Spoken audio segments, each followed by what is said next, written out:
Saturday in Simpsonville, and today is my daughter's birthday. And we're going to be celebrating with she and the grandchildren in just a few minutes. So looking forward to that time that we couldn't have when we were in Florida with them being so far away. She usually came down for Christmas, but birthdays were always days that we had to separate by just a telephone call. And so it's good to know that she's going to be coming up with the girls, and we'll be able to have a good time celebrating her birthday.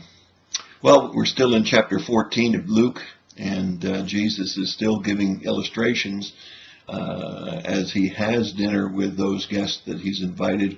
He's also using that time as a teaching time, and here he tells the parable of the dinner. It's an interesting parable because it deals with the Jews and the Gentiles.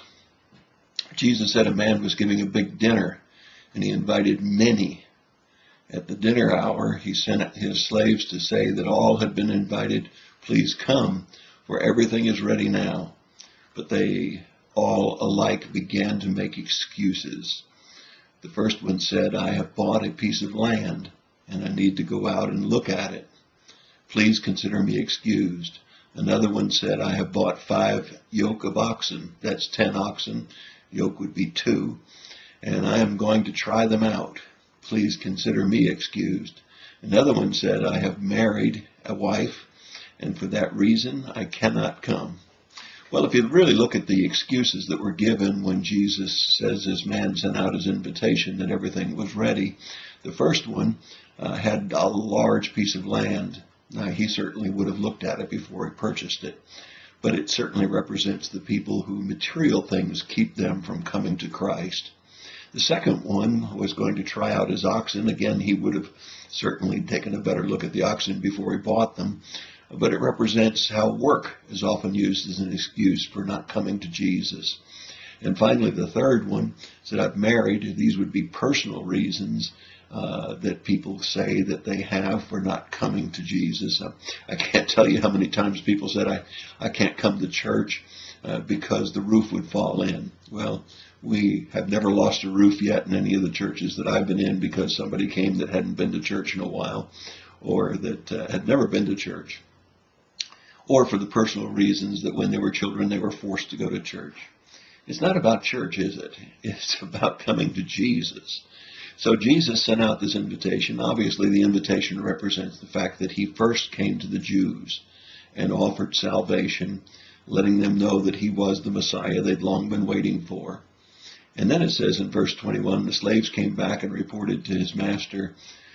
Then the head of the household became angry when he heard these excuses. He said, go out at once into the streets and into the lanes and into the city and begin and hear the poor and the crippled and the blind and the lame. And the slave said, Master, what you commanded I have done.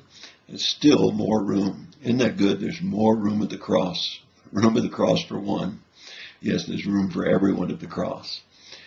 So the invitation was made to the Gentiles. Many came. However, there's still room, and that's good that there's still room, even today, for anyone that wants to come to Jesus as Savior. And then it says, and the master said, go out into the highways and the hedges and compel them to come in, that my house may be full. And so we see then perhaps that last gathering, perhaps just before the rapture or perhaps during the tribulation period. Nevertheless, there is a gathering that will come, and the word that really should concern a lot of people that have been rejecting Christ is verse 24, where it says, I tell you, none of the men who were invited shall taste of my dinner. Isn't that interesting? The very ones that he had come for, the Jews, the very ones who had been given the first invitation to receive the Messiah they'd long been waiting for, would be left out. I'm so glad that there are some completed Jews today, that there are some Jews that have seen that Jesus is the Messiah, and we don't want to take away the gospel from those that are from Jewish backgrounds. We want to be sure that we continue to invite them before it's too late. But what a wonderful, wonderful story. No matter what your situation is, whether it's material things, whether it's work, or whether it's personal, you need to come to Jesus. Receive his invitation. And we need to share it with all of those types of people. Those that are affluent, those that are working class, and those that have personal problems and difficulties. We need to invite all to come to Christ. It's a great word, especially as we approach Sunday. Hope that you'll be in church tomorrow. This is your thought for the day. God bless you and have a great day.